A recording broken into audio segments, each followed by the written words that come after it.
Good afternoon, and welcome to Love, a Transformational Series. Let's join Hewlett now as she shares on this topic. Hello again. Thank you for joining me on our Love Transformational Series. Thank you. I have a very interesting topic, I think. I think is very interesting and very thought-provoking and challenging for us. I want to talk to us today about love thinks. And the word thinks is an acronym, and I'll let you know what that is as we get through it. Now, our need for each other sometimes causes us to rely on what others' perception is of us. I don't think there's anyone under heaven who doesn't care what anyone thinks. I know sometimes we will say, well, I don't care what other people think about me.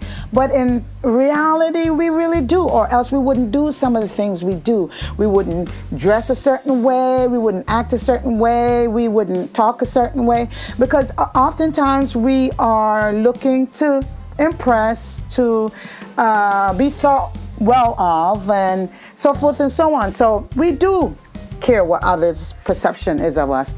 And then, like I said, some people, it may not matter to them, but I really think it does because of the way we were made.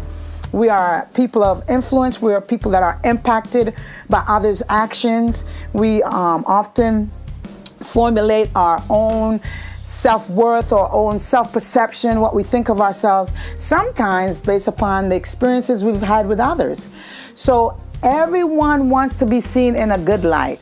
You know, all of us, we want to be thought of in a good way. I don't think there's anybody who wants anybody to think they're the worst. We all want people to think of us in a good light. So when we truly value each other, we will think. We will think before we say something, and we will think before we do something. Now you're probably saying, yeah, easier said than done. And you are correct. Easier said than done. It really calls for us to be intentional and purposeful when we decide to say something and when we decide to do something. We really need to think about the repercussions. We really need to think about the other person's feelings, how it may impact that person. You know, we should really go from the perspective of, if that were me, what would I want? Okay? And like I said, it is not easy to do. It really requires our submitting to the goodness in us. It really calls for us to slow down. It really calls for us to really think about what we're about to do. So we don't really have the opportunity, or we won't give ourselves the opportunity to fly off the handle just to say something because we're hurt. Let's pause for a moment. You know, Psalms 141, verse 3 through 4, in the Amplified Version, reads this as thus. It says, "Set a guard, O Lord, before my mouth. Keep watch at the door of my lips. Incline my heart not to submit or consent to any evil thing, or to be occupied in deeds of wickedness with men who work iniquity. And let me not eat of their dainties." Let me tell you, talking about other people, spreading their business, you know, finding out what the latest gossip is, what's the latest hot news or hot topic, it's sometimes is tantalizing to the ear. It arouses our senses, especially when someone starts off the sentence with, guess what? It really alerts us. And that's when we need to pause and say, wait a minute, what is this about? And if we pause and we hear the conversation going on and it's not going in the right direction, we have one or two things we can do. We can leave the conversation, or we can tell the person, look, I don't want to hear about that. Can we change the subject? We really need to be mindful about the types of conversations we have and what we say about people and how we represent them to others, because we never know what damage it can really do to a person when we are not careful with how we say things and with how we do things. Now, at the top of when I opened up, I said, you know, the word think is an acronym. And when we go forth now, because we have asked God to set a guard before my mouth, Now, I get a visual on that. God putting a watchman, a guard before your mouth. And he says, keep watch at the door of my lips. Basically, it's like David in the psalm is saying, I can't handle it all the time. So I need you to come along and push me and nudge me and say, hey, wait a minute. Listen to the guard that's telling you to be quiet. Listen to the guard that's telling you not to submit or consent to evil words and evil deeds and looking to enjoy the latest news. There's something that goes off inside of us that says, wait a minute, I shouldn't be listening to it. Who will we submit to? Will we submit to the person who is sharing the unkind or private information about somebody else to us? Or will we submit to the guard that we have asked God to put before our mouth and to help us watch the door of our lips? Yes, it's not easy, but it must be something we practice. Now, when I said think is an acronym for some words, let me tell you what they are. The T in think is when someone tells you something, is it true?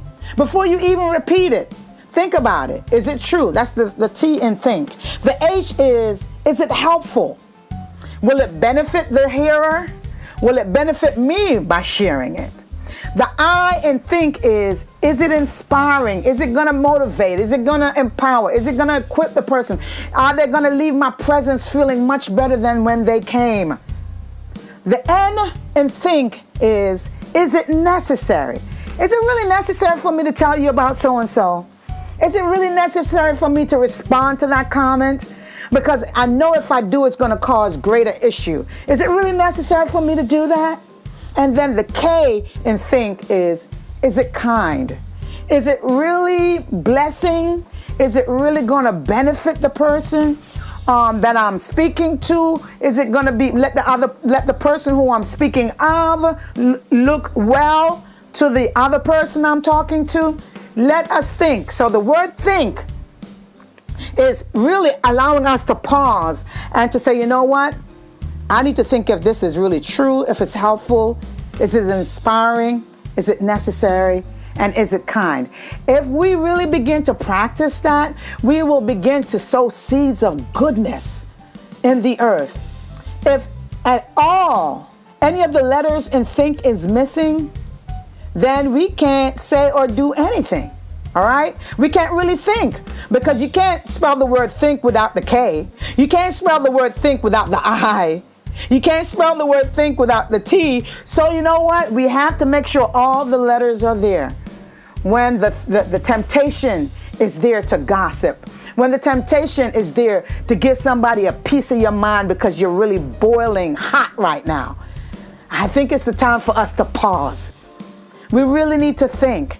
And when we do, we will not need to go back and apologize. Yeah, we won't need to ask for forgiveness. We won't need to undo what's been done because, someone once says that gossip is like going to the highest mountain you can go to and carrying a down-filled pillow, a pillow filled with down feathers, and opening up that down filler and letting the feathers fly all over the place. And now you regret it.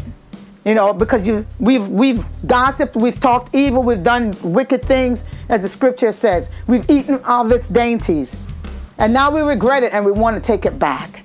That would therefore mean I would have to go and pick up every single down feather that I released from the top of that mountain.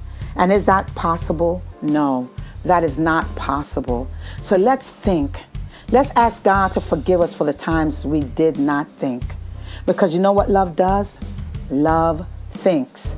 Love makes sure that what we're going to say is true, helpful, inspiring, necessary, and kind. Yeah, something that we're ready to say may be true, but all the other attributes are not there, so we can't repeat it. We can't. So let's think about that in many ways. And I believe our world will be a better place. And you and I will benefit because we will be blessed because we're looking out for each other. We will be blessed because we have each other's back. Because what does love do? Love thinks. God bless you and enjoy the rest of your day. Were you empowered and moved into action? We hope so. If we don't transform the world, who will? And if not now, when? See you next time. And remember to register for our upcoming Love Thrives Community Conference, June 22nd through 23rd. For more information, go to ilovenow.org. Thanks again for joining us. Bye for now.